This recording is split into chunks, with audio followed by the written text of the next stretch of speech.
Period of violence. The decade of the 80s is an age of huge subversive expansion.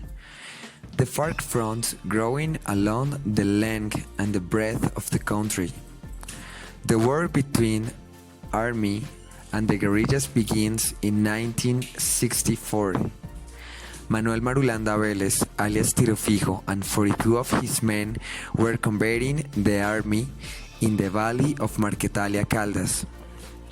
They fought for conquest, power, and the liberation of the lands. The guerrillas were composed of peasants oppressed by the government's mismanagement.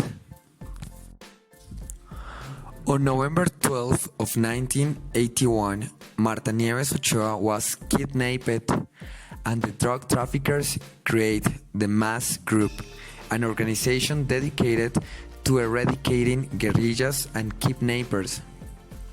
For many, this was the birth of paramilitarism, a group outside of the law, supported by the army and that imposed justice by its means.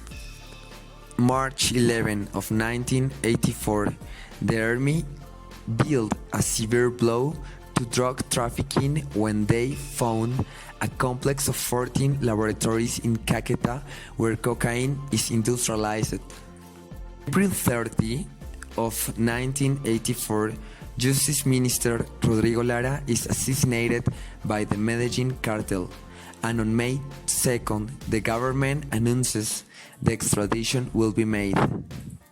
In 1985, war begins against the Supreme Court and judges investigating drug traffickers are killed constantly. On November 6 of 1985, the M-19 guerrillas got into the courthouse and took many hostage. Behind this attack was Pablo Escobar to pressure the fall of the extradition treaty. Many of the people who left the Palace of Justice were made to disappear by the army.